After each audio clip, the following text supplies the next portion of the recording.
esto es un mundo muy apasionante.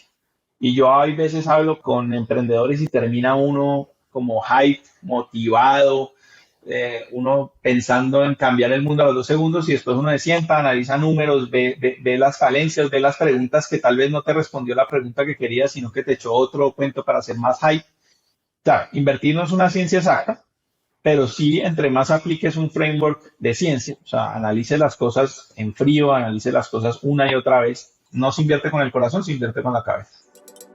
Estás escuchando Ángeles de Latam, el podcast en donde René Lomelí, partner en 500, conversa con los ángeles que invierten en startups de la región. En cada episodio aprenderás de la mano de nuestros invitados cuál es su tesis de inversión, cómo es su proceso de toma de decisiones y también buenas prácticas para que nuevos founders y ángeles inversionistas aumenten sus probabilidades de éxito. Gracias por acompañarnos. Comencemos. Bienvenidos y bienvenidas a este nuevo episodio de Ángeles de Latam. El día de hoy tenemos a un gran invitado, uno más desde Colombia, a Leonardo Borrero. Leonardo es de Cali, Colombia. Hoy es General Manager de la constructora Normandía y su mundo en las inversiones comenzó por apoyar a su hermano en sus múltiples aventuras emprendiendo, siendo la más conocida y exitosa Rappi. Hoy es ángel inversionista activo con más de 20 inversiones como Rappi, Gravity, Mooney, Green, Symmetric, Avi, Leasify, Moncher, Celes, Tri y muchas más. Leonardo, muchísimas gracias por acompañarnos. ¿Cómo estás? Hola René, no, encantado de estar acá, mi primer podcast, vamos a ver cómo lo hago, pero muchísimas gracias por la invitación y un gusto poder, digamos que compartir algo de lo que hemos vivido en los últimos años con toda la gente que quiere aprender, que se quiere involucrar en este mundo. Buenísimo. Oye, no sabía que era el primer podcast. Seguramente nos va a quedar padrísimo. Así que yo hemos emocionado de poder hacerte un montón de preguntas, Leonardo. Para arrancar, me encanta siempre empezar por tu historia. Cuéntanos quién eres. ¿Quién es Leonardo Borrero? Súper. Tanto yo como mi hermano, somos dos hermanos nomás. Crecimos en Cali, Colombia. Ambos estuvimos en toda la época del colegio en Cali. Mi papá constructor. Mis papás se separan cuando muy jóvenes, entonces vivimos como que las dos casas, las dos familias. Una infancia súper normal, muy agradable, nada de verdad como para mencionar más de ahí. A los 18 me gradúo, me voy a estudiar ingeniería química en Bogotá, en la Universidad de los Andes, y al mismo tiempo después se une obviamente mi hermano, que también se va para Bogotá. Yo me gradúo y me voy a hacer una maestría en Estados Unidos de ingeniería, completamente enfocado en el mundo de la ingeniería, y terminado eso en el 2009, por alguna extraña razón, en plena crisis gringa, logro conseguir trabajo allá.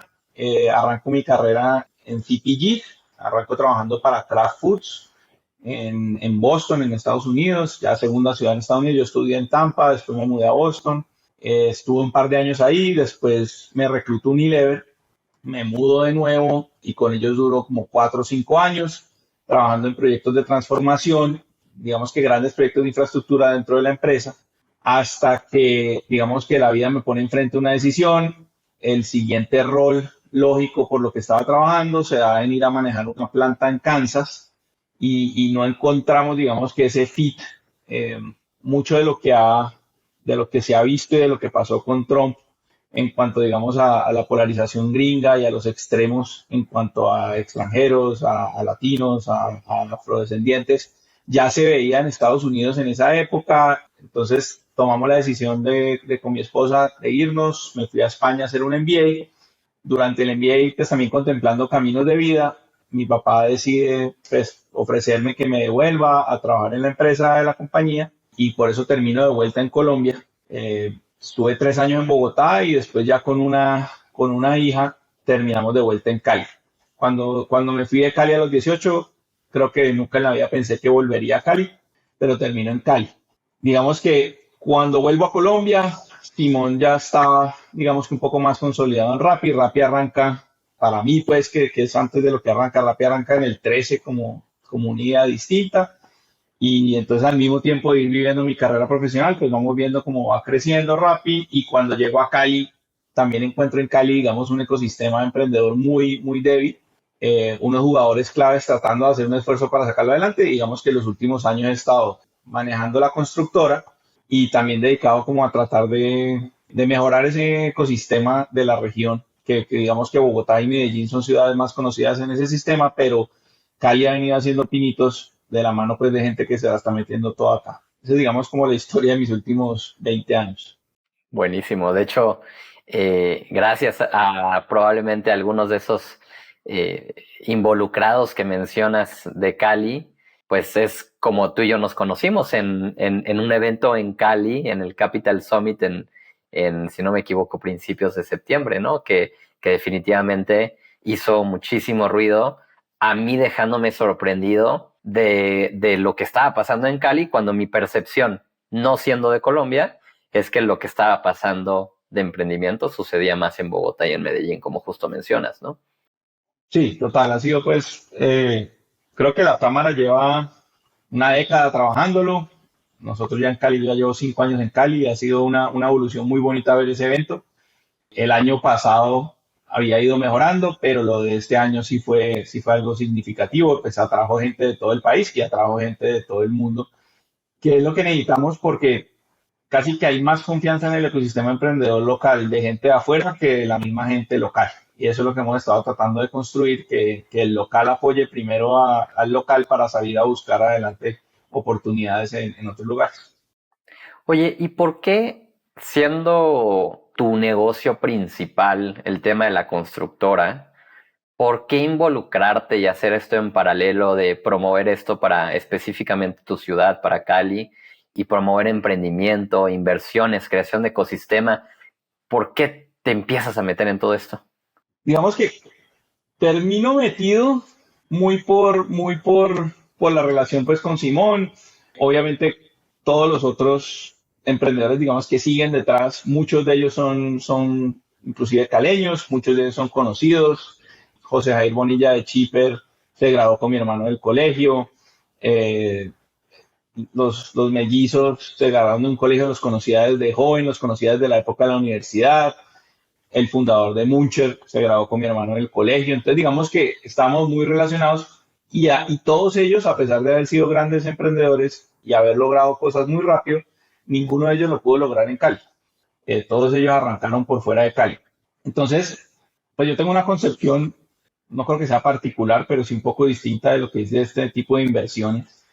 Para mí, mi portafolio está altamente concentrado en Colombia, eh, y lo más que he podido en región, porque el impacto que genera es muy lindo. Entonces, más allá de lo que pueda uno ayudar a una fundación, más allá de lo que pueda uno ayudar a cierto grupo específico en filantropía, lo que hemos visto y lo que he visto en una década pues digamos, de edad productiva, ha sido que la filantropía es muy como un one hit wonder. O sea, lo haces y eso tiene un efecto y listo, pero tiende a ser más un gasto que una inversión.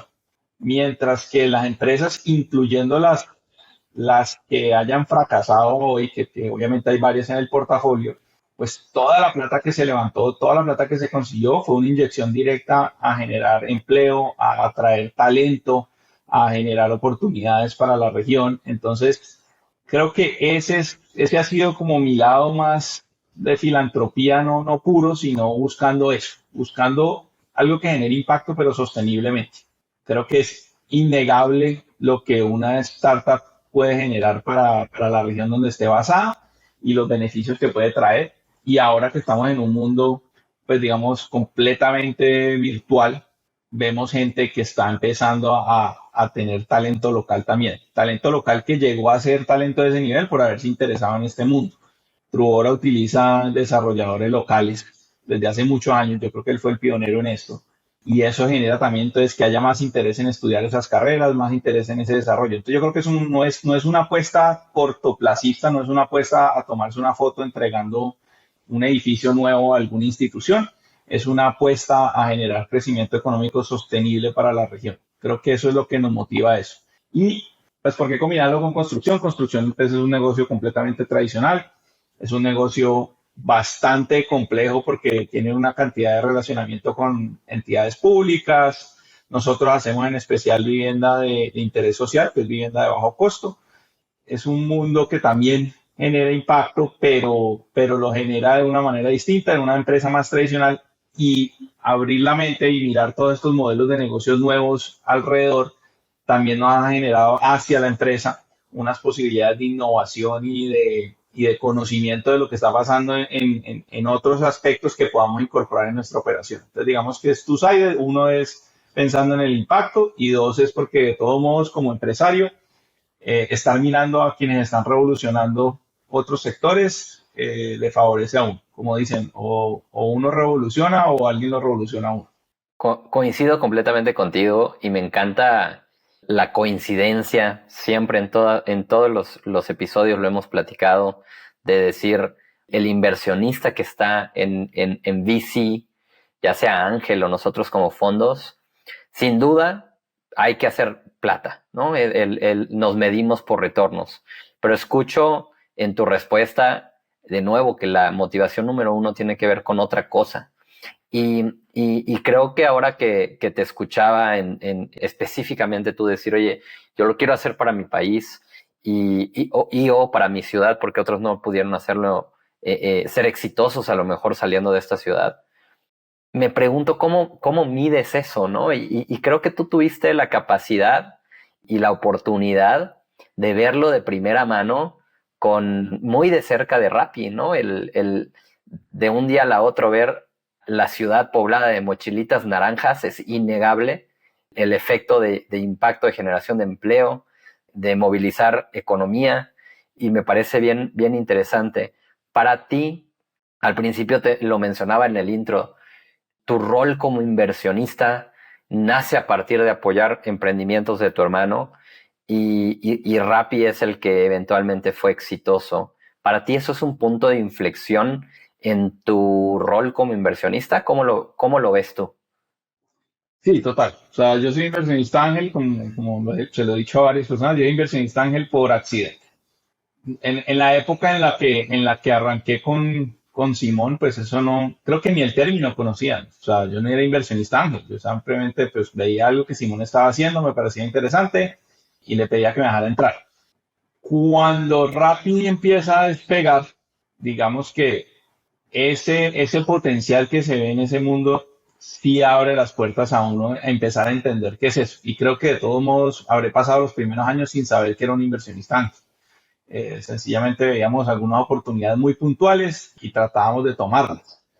Pero más me encuentro ya con entendimientos mayores de que es inversionista ángel cuando regreso, digamos, al país o durante pues el MBA, cuando hablamos de eso. Digamos que yo durante mi carrera pues estaba muy enfocado en una carrera dentro de una multinacional y uno se pierde mucho. Parte de las decisiones de vida de volver a Colombia y eso es porque uno en esa carrera son muy satisfactorias cuando estás avanzando y están diseñadas así, para como que get you hooked y que quieras escalar y escalar y escalar. Y yo, por ejemplo, digo, yo en el 2012, yo estaba viviendo en Estados Unidos. Yo tenía un muy buen trabajo, vivía muy tranquilo y no tenía ni idea que era Bitcoin. Y yo siempre había sido una persona, o sea, siempre me considero que soy una persona que le gusta la tecnología. Siempre he explorado con devices, siempre he explorado con cosas avanzadas. Y a hoy me perdí Bitcoin en el 2012.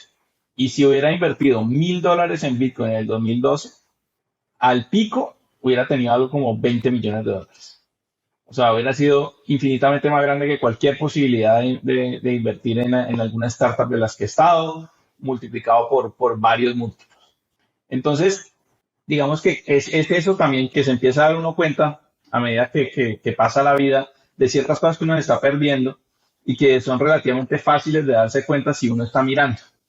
Cuando empezamos a ver este mundo, pues cuando invertí en Rappi, de verdad, no es que hubiera mucha más cosa en que invertir, no es que hubieran pitch nights, no es que hubiera nada de eso, y tampoco estaba en Colombia. Entonces, cuando regreso al país y ya hay pues obviamente un ecosistema que viene siguiendo a Simón, me doy cuenta que hay una muy buena oportunidad. Estamos muy temprano todavía de todos modos y hay una muy buena oportunidad no solo de invertir, sino de aprender.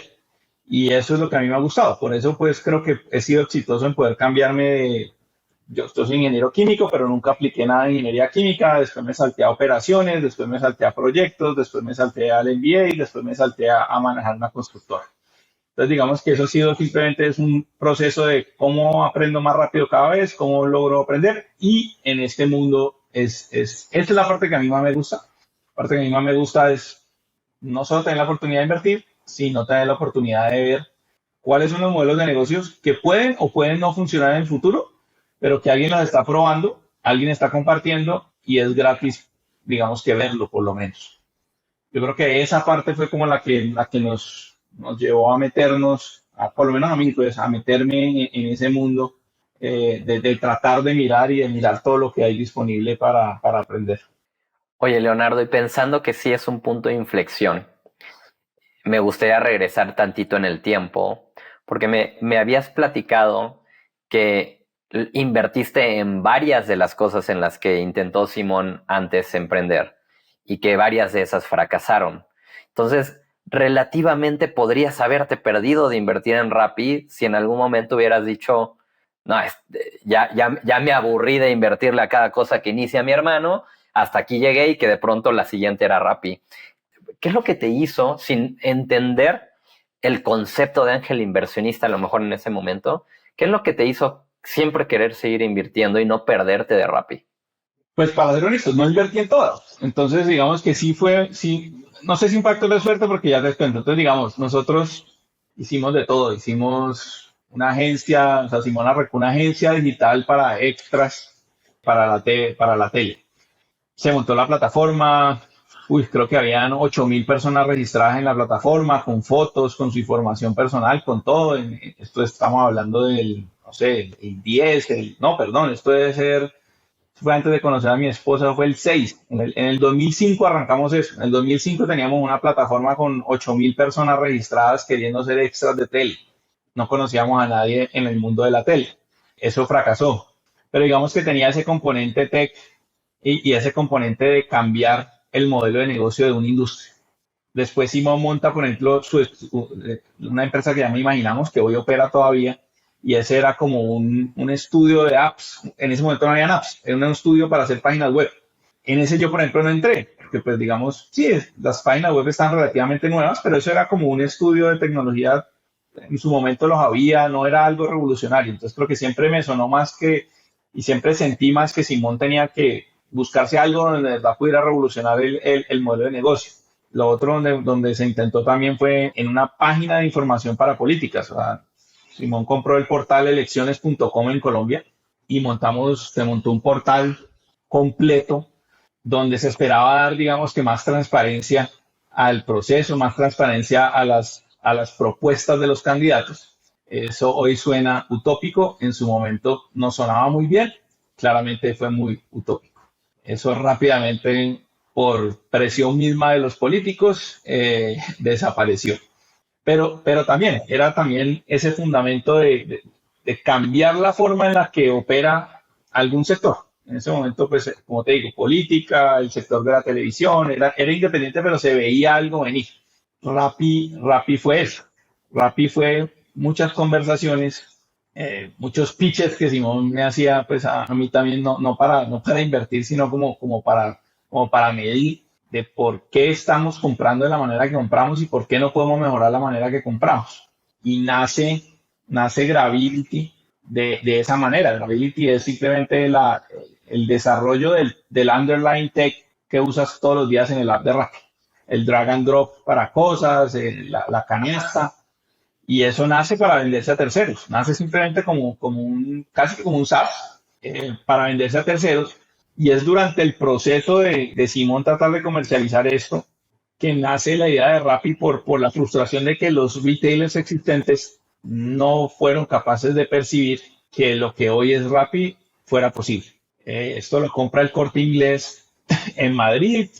La droga la rebaja alcanzó a tenerlo en Colombia funcionando un tiempo, y creo que una empresa india, pero no logra despegar. Y ante eso creo que internamente Simón dijo como que pues si los grandes retailers no creen en esto, pues venga, les mostramos que sí se puede.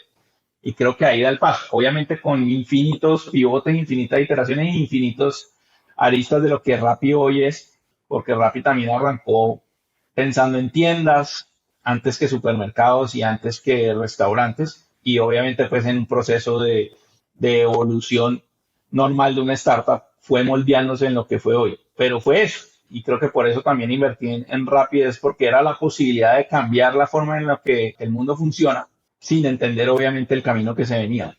Pero digamos que así es como llegamos, digamos, a esa inversión y la razón por la cual en otras pues no estoy. Me habías platicado que nunca hubieras invertido en algo que no sabías en lo que estabas invirtiendo, entendiéndolo. Y ahorita escucho como estas idas y vueltas en donde a lo mejor se te presentaron algunas ideas que pasaste y en otras sí entraste. Pero si no sabías necesariamente de venture capital y del término ángel inversionista, ¿cómo funcionaron o cómo estructuraste esas inversiones en ese momento?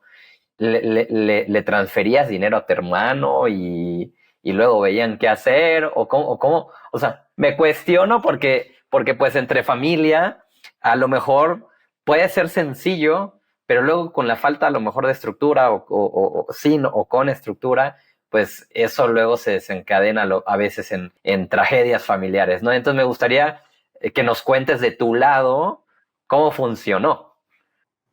De acuerdo, no lo voy a vender como la mejor práctica, es probablemente la peor práctica. Pero si hubiera tenido alguna duda de que la plata se podría meter entre nosotros, pues nunca hubiera invertido en nada con Simón. Entonces, directamente. O sea, pues en Rappi ya, creo que en Rappi, no me acuerdo si fue un safe o un contrato de algún tipo, porque es que Rappi arrancó de una manera muy distinta. Rappi tenía una empresa en Colombia, Rappi después montó una empresa en México y al final terminaron haciendo una combinación entre algunas acciones de Gravity, Rappi México y Rappi Colombia para salir en Rappi Inc. Pero eso ya estaba pues pasado el tiempo. Entonces, mira, primero era COE, anda, trabájala, dale, y ahí vamos viendo.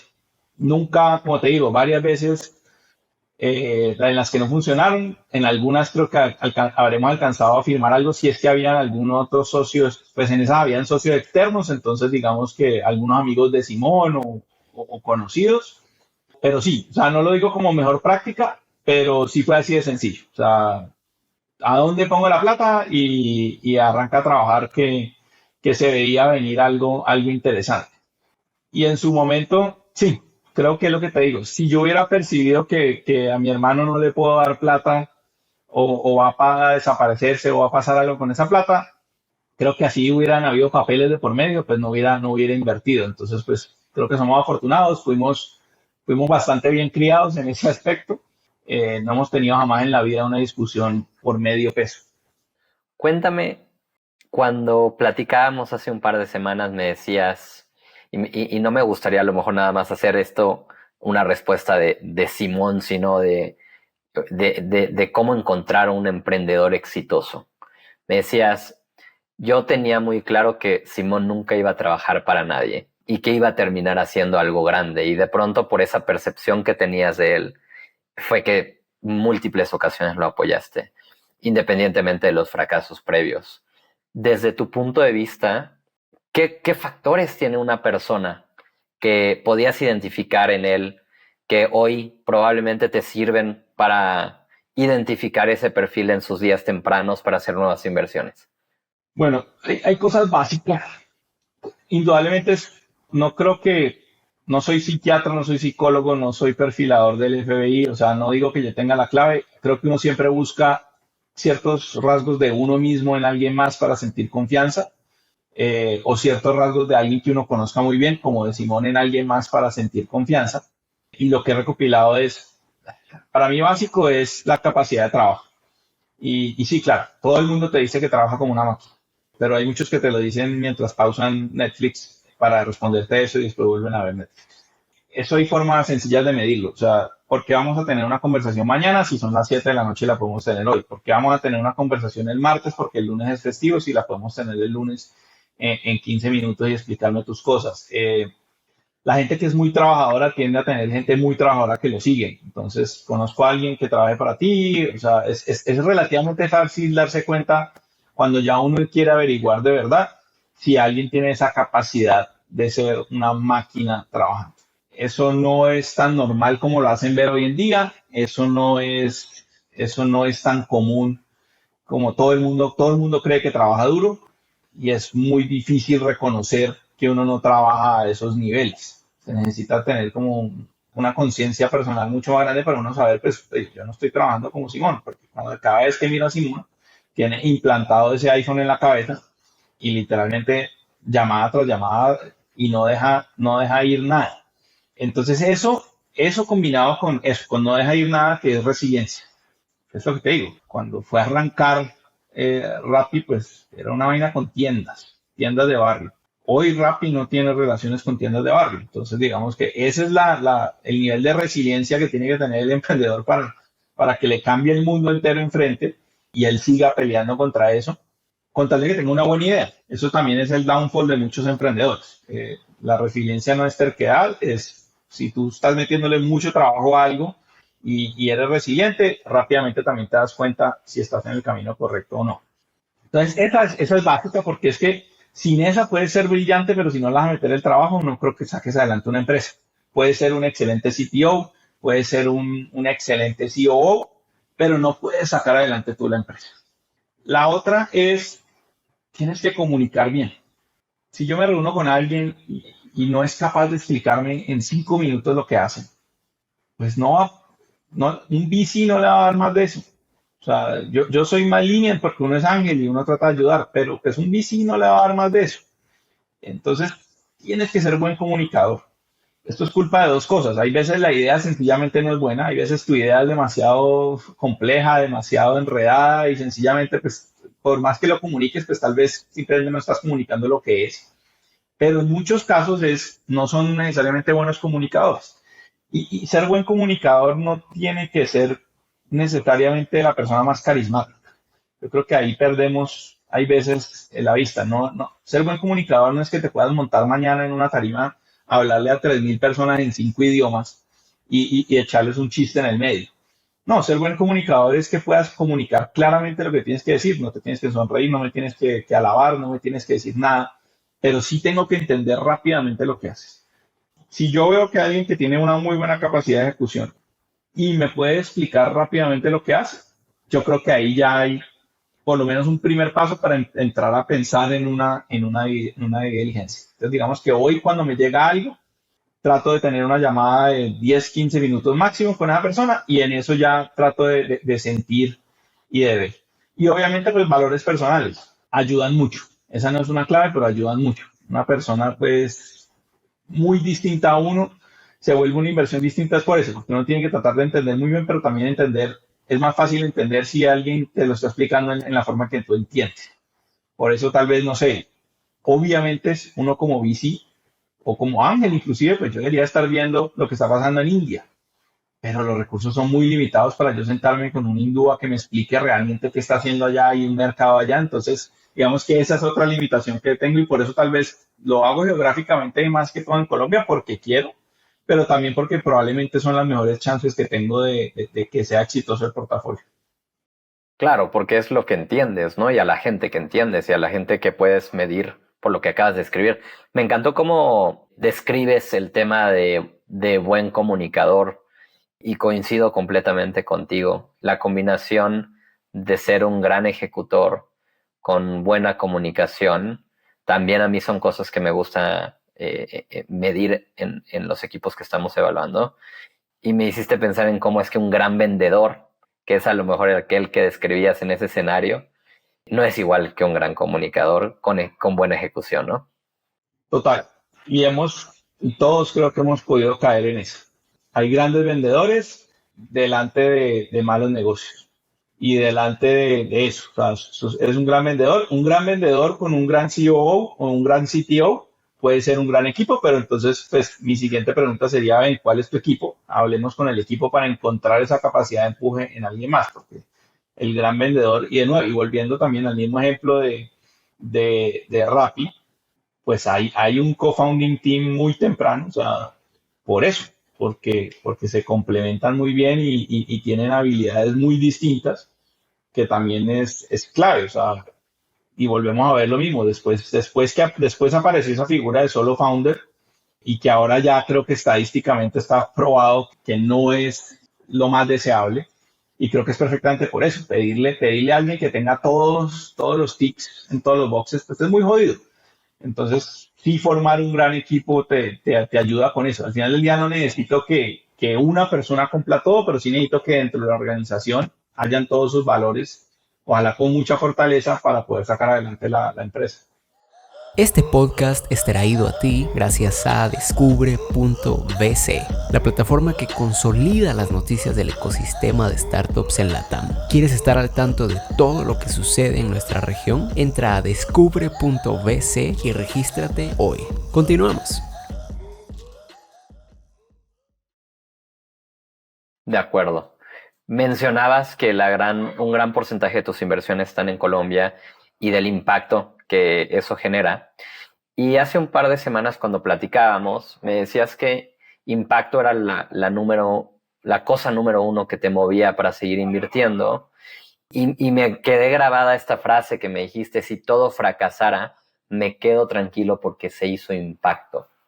Y también me dijiste que el tema de los retornos, pues todavía había una gran duda en cuestión a cómo se iban a ver en nuestra región. Entonces me gustaría que profundizáramos un poquito en uno, cómo mides hoy impacto, como para decir, si ya hoy todo fracasara, estoy tranquilo. Y dos, en cuestión de retornos, ¿qué es lo que tú estás esperando que está por verse en nuestra región? Sí, o sea, si hoy todo fracasa, que además pues gran parte del portafolio va a fracasar, estadísticamente tiene que fracasar. Es un portafolio de altísimo riesgo. Nunca, o sea, digamos que tal vez la única inversión irresponsable fue la de Rappi, porque pues era como mi hermano, pero de ahí en adelante igual yo siempre he sido bastante conservador con el dinero. Entonces, yo siempre he entendido el nivel de riesgo acá y siempre he alocado porcentajes responsables para mi edad e inclusive los he ido modelando y moderando a medida que tuve familia, por ejemplo. Entonces, pues no me la estoy jugando toda por el VC, no me la estoy jugando toda por tres, cuatro empresas, porque no tendría ningún sentido y porque eso sí sería suicidio y ese sería el peor consejo y el peor modelo para un ecosistema que están haciendo en la región. Entonces, entendiendo el nivel de riesgo, el outcome en cuanto a impacto sí es desproporcional, es desproporcionalmente alto. Pensar en ser parte de una organización, y arranco con la de siempre, como RAP, que en el último año y medio o algo así le ha dado recursos a casi 200.000 personas, pues ya es gigante. Pero de ahí para abajo, pues siguen muchas. Muchas de las que están ahí son empresas de más de cientos de personas ya. Son empresas, además, mejorándole la calidad de vida a otras personas o mejorándole los ingresos y haciendo sostenibles otras empresas. Entonces, no sé, si pensamos en Symmetric hace como que backend de la parte financiera de empresas.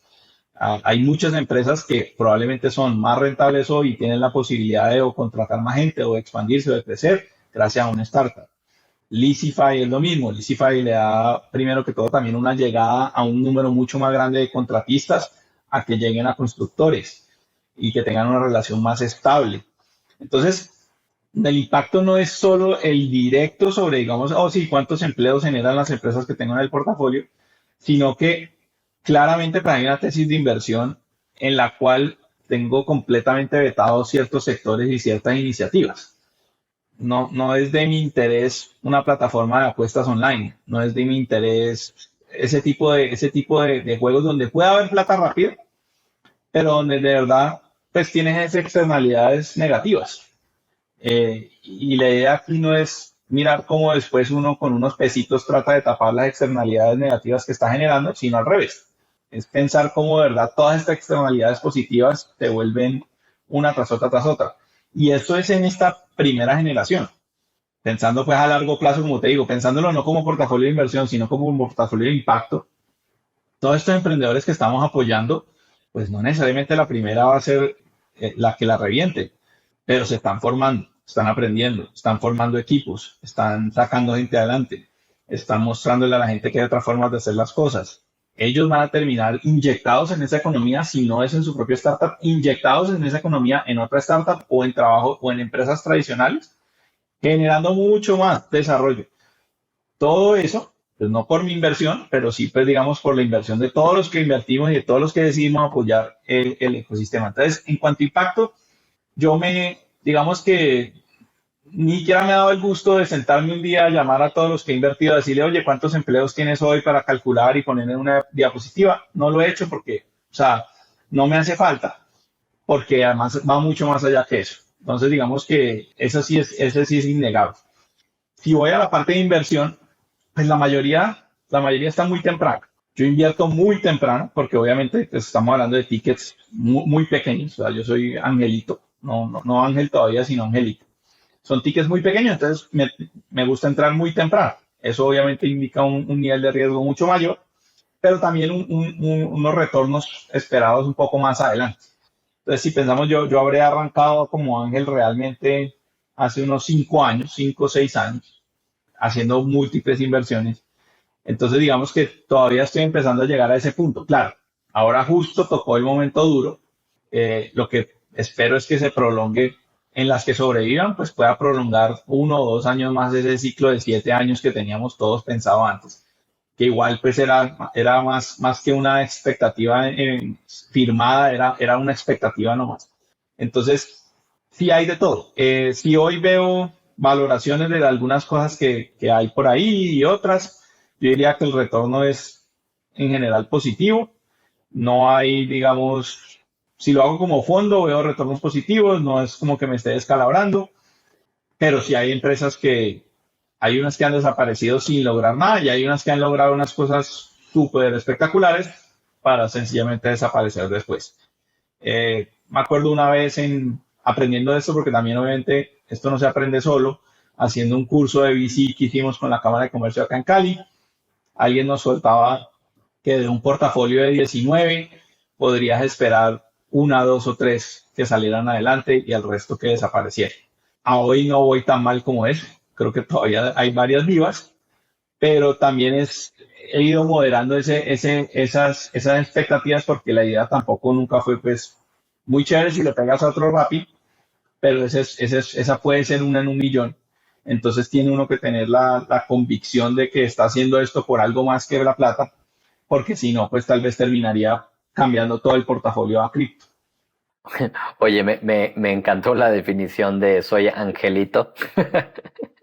Y también, pues pensando en que ya empezaste a tocar temas de tesis, me gustaría abordar ese tema ahorita, pero me gustaría partir por el porcentaje de lo que inviertes en VC, porque me pareció interesante cómo es que en el concepto de no arriesgarlo todo en Venture Capital, que tiene alto riesgo y acompañado de, oye, yo invierto muy temprano porque mi tamaño de ticket es pequeño y entonces ahí me gustaría ver el retorno, pues a manera de consejo para aquellos que nos escuchan, hemos tenido un poco de todo en este podcast. He tenido quien dice yo voy all in y me la estoy jugando todas las canicas en la misma canasta, pero también yo soy más partidario de tu manera, ¿no? De decir, oye, tengo una estrategia de pronto de patrimonio familiar que tiene muchas cosas y VC es un porcentaje chiquito.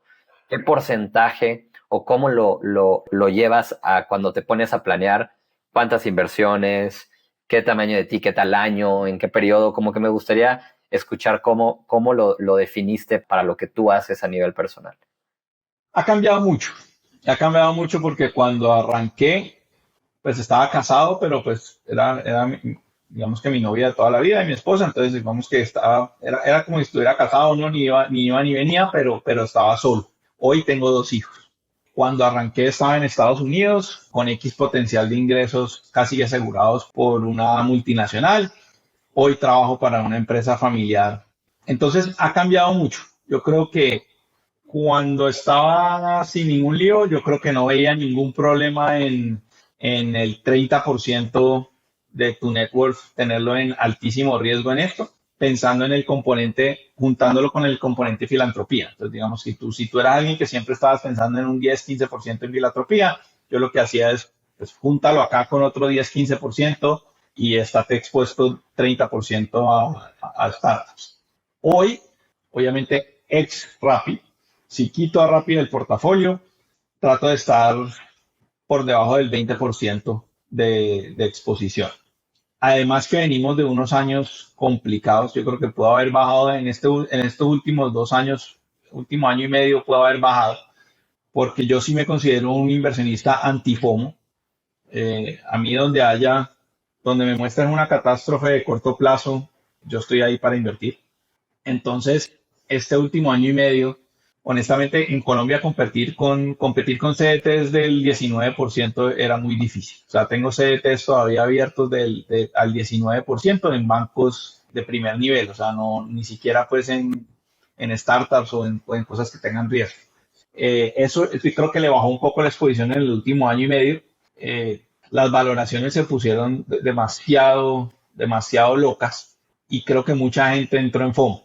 De ahí a donde también te mencionaba los nervios por los retornos en los próximos años en la región pueden estar severamente afectados dependiendo del momento en el que entraste. Entonces, digamos que si me devuelvo a mi tesis y si hablamos de tesis, yo soy agnóstico de sectores, exceptuando sectores que tengan externalidades negativas, pero tampoco soy un inversionista ESG. O sea, si eres hombre o mujer, o tu board es hombre o mujer, o tienes parte de la comunidad LGBTI en la junta o no, o el founder, eso. Para el momento en el que yo me entero de eso, yo ya he analizado todo lo otro que tengo decidido para invertir o no. Casi que si tú cambias tu voz durante la llamada y te presentas como alguien que no es, yo tomo mis decisiones basado en lo que escucho, basado en esos traits de personalidad y basado en la idea del negocio. Entonces, digamos que es una tesis bastante agnóstica de sectores, bastante agnóstica de eso. Muy enfocada en entrar temprano, entonces idealmente valoraciones de menos de 5 millones.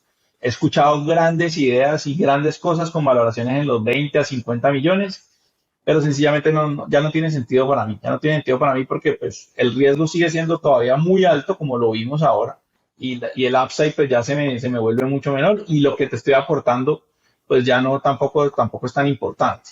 Y sí me ha gustado diversificar, o sea, diversificar no solo el portafolio general, sino diversificar en startups. ¿Por qué? Por el componente de aprendizaje.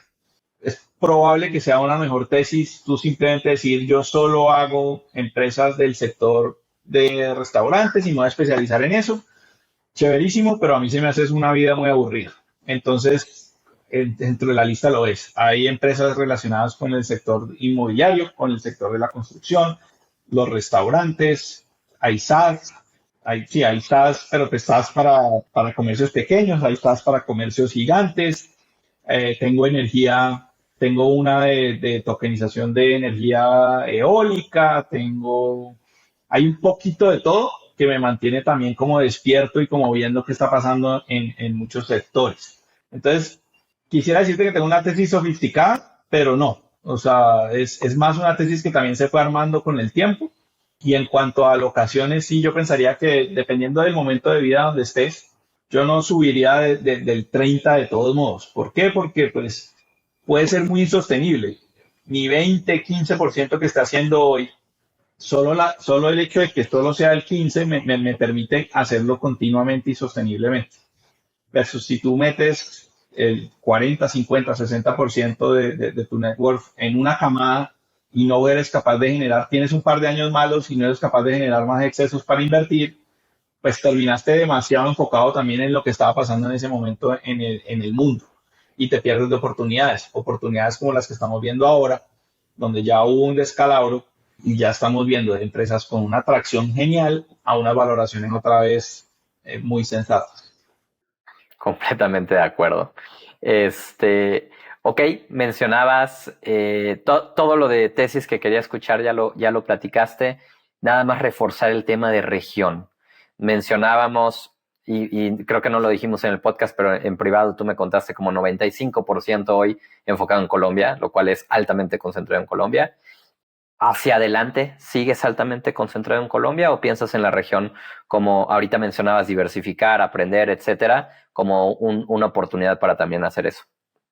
Mira, escucho pitches de otros lados y total, creo que Colombia, por el impacto político también que tuvo la elección más reciente, ajustó valoraciones un poco más rápido. Sigo viendo por fuera, entendiendo que son mercados más grandes, pero sigo viendo por fuera unas valoraciones un poco más altas.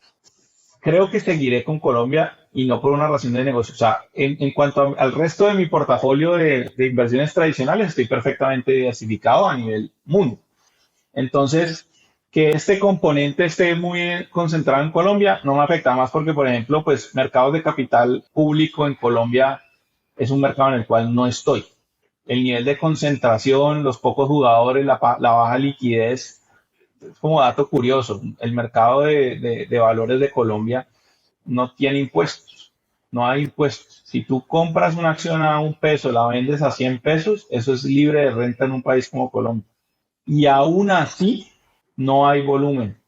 Aún así no hay interés de nadie entrar en ese mercado. Eso muestra lo concentrado y lo manipulable que es aún ese mercado. Entonces, digamos que estoy underexposed a Colombia, para decirlo de alguna manera, y lo puedo compensar con eso. Otra cosa que vimos en Colombia es un muy buen mercado para probar barato y después lanzarse a otros mercados más caros. México y Brasil son unos mercados muy grandes, pero no son mercados fáciles donde probar. Colombia ha mostrado ser un mercado muy bonito para lanzar, probar ideas, pulir y después sí salir a buscar un poco más de plata para abrir otros mercados. Entonces también he visto que varias oportunidades, claro, cuando me dice eso, pero hoy tengo, hoy creo que son muy pocas las empresas que tengo en el portafolio que no están al menos en México, Brasil o algún otro país de Latinoamérica. Entonces ya digamos que la mayoría de todos modos han hecho el brinco. Entonces tengo esa exposición de resto al TAM. Entonces, y la otra es la facilidad de tomar la decisión y la facilidad de generar confianza rápidamente y entender los equipos. Si es gente local, encuentro obviamente mucho más fácil referrals, encuentro mucho más fácil lo otro. Entonces yo creo que lo otro es tanto un gusto de hacerlo en Colombia como una limitación que tendría yo para tratar de buscar en la TAM. Yo te comenté, yo por ejemplo, solo estoy en un fondo, entré encima, que es un fondo colombiano, y ellos tienen exposición LATAM. Me acuerdo tener una conversación con ellos cuando me dijeron que iban a hacer su primera inversión en Venezuela, y yo dije, gracias a Dios me metí aquí porque yo no soy tan loco para irme a meter en Venezuela. Y la inversión que hicieron en Venezuela sorprendentemente va volando y Venezuela como total ha tenido en los últimos años de un renacimiento extraño. Entonces, pues, por eso digo, también hay otras oportunidades, y ahí volvemos al tema también de 500, que creo que, que cuando pueda, o sea, que cuando tenga más volumen y pueda hacer esa alocación un poco más grande, creo que hay oportunidades para uno salir, pero tal vez salir acompañado y es salir de la mano de un 500 o algo así para buscar ya, para que alguien te esté también ayudando en ese momento. Entonces yo creo que sí, no lo haría solo, porque sería irresponsable creer que con 5 años de aprendizaje estoy listo para medirme a Latinoamérica. Qué interesante forma de verlo y me encanta lo que mencionas no nada más de ir acompañado, pero también cómo es que a través de la exposición primero en Colombia realmente tienes exposición regional, porque sin duda, y yo no lo había visto de la forma en la que lo planteas, sin duda el siguiente paso para un emprendimiento colombiano muchas veces es México, muchas veces es Brasil, y sí coincido contigo en que Colombia es un mercado mediano con respecto a México o Brasil que te permite lo que describes, probar, lanzar, crecer, pulir, experimentar, y creo que eso es interesante. En cuestión de salida, ¿en qué momento tú piensas en salidas y en eventos de liquidez? ¿Estás para hacer secundarios o quieres estar hasta el final? Ay, yo creo que ahí sí comparto lo de muchos. Si la empresa no va muy bien y me ofrece un secundario, no hay ningún problema. Pero en las que veo potencial, por ahora estoy comprometido porque de verdad no la necesito. O sea, no, todos queremos más y a todos nos sirve más plata en cualquier momento. Pero creo que las que veo que tienen potencial todavía están muy lejos de cumplir ese potencial para pensar en salidas. Obviamente he hecho secundario de Rappi y obviamente en el momento de una IPO pues tendré que bajar mi exposición porque volvemos a lo mismo. Pues un portafolio balanceado para mí sí es clave y más aún ya teniendo familia. Pero en las otras hasta ahora he estado como muy poco renuente a hacer secundarios y obviamente en las que no van muy bien pues las oportunidades de secundarios no existen. Pero sí creo que uno no llega derecho a una IPO. No creo que sea una buena idea uno llegar derecho a una IPO o a una ronda muy grande sin hacer, pues no necesariamente secundarios, pero por lo menos tenders. Cualquiera que llegue a una serie A o una, ya obviamente en una B o una C y haya un tender, yo creo que uno debería de de-risk un poquito. En mi caso, las que he hecho han sido para poder tener fuel para seguir invirtiendo y creo que esa es una forma sostenible de hacerlo. Se vienen unos años interesantes, donde quién sabe cuál va a ser el volumen de eso, entonces, sí es como te digo, si no estoy necesitado, tal vez la idea preferiría como darle la vida a la empresa como para entender un poco más. Pero sí creo que es sabio, si puedes de-risk un poco, toma la oportunidad y con eso tienes más gasolina para hacer otras inversiones. De acuerdo, y creo que vas un poquito por los dos lugares, ¿no? En algunos casos vender, en algunos casos no puedes vender y en otros quedarte hasta el final. Pero iniciaste diciendo, yo creo que lo mismo que muchos, te sorprendería que esta respuesta es bastante variada y encuentras quien quiere salir rápido y hacer un múltiplo en los secundarios muy rápido, otros que no venden nada y se van hasta el final. Entonces, no estoy seguro que de forma consensuada estamos como ángeles inversionistas pensando alrededor de este tema. Eh, Leonardo, para ir cerrando, tengo dos preguntas más y que nos cuentes a manera de anécdota cuáles son de pronto uno de los momentos más emocionantes o uno de los momentos más difíciles que han marcado tu carrera en estos 5 años como ángel inversionista. Creo que el más difícil, sin ser difícil, sino jocoso y el más emocionante es el mismo. Arranco por ese. Pues ustedes son muy cercanos a eso. Es Green. En Green entramos muy temprano, entramos Simón y yo como en un syndicate, por así decirlo, pues muy temprano. Y se dio una explosión gigante de crecimiento y una explosión aún más grande de inversión.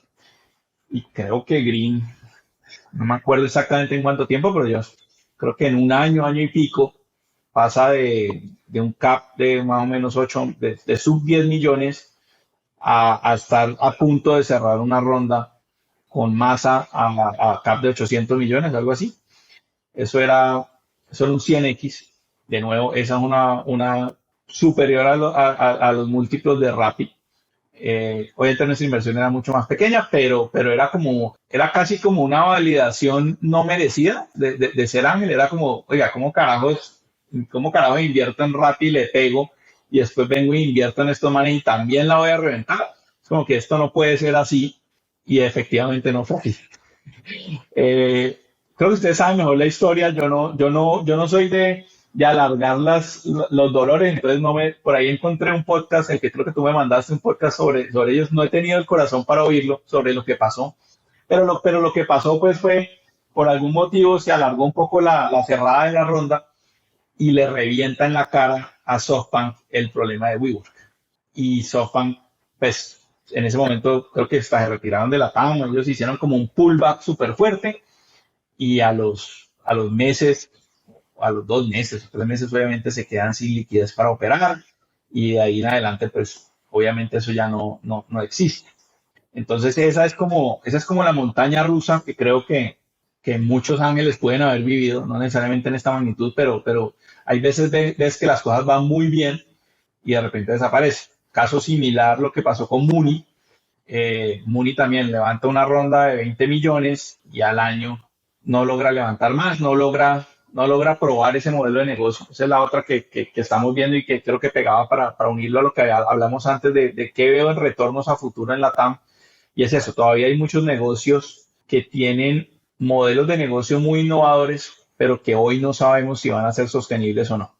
Y eso fue lo que nos pasó, por ejemplo, en Muni, con ese social commerce, social B2B, social B2C commerce, que creo que todavía alguien seguramente lo va a craquear, pero pues ellos no fueron, y ahí nos quedamos.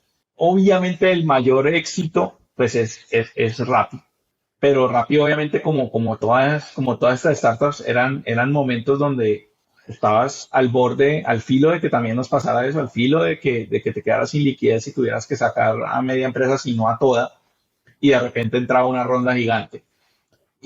Pero cada vez más. Entonces, digamos que creo que eso ya se volvió muy satisfactorio porque al final del día ya veías como que, bueno, se llegaba cerca, pero cada vez como que había más apoyo y cada vez se probaba más el modelo.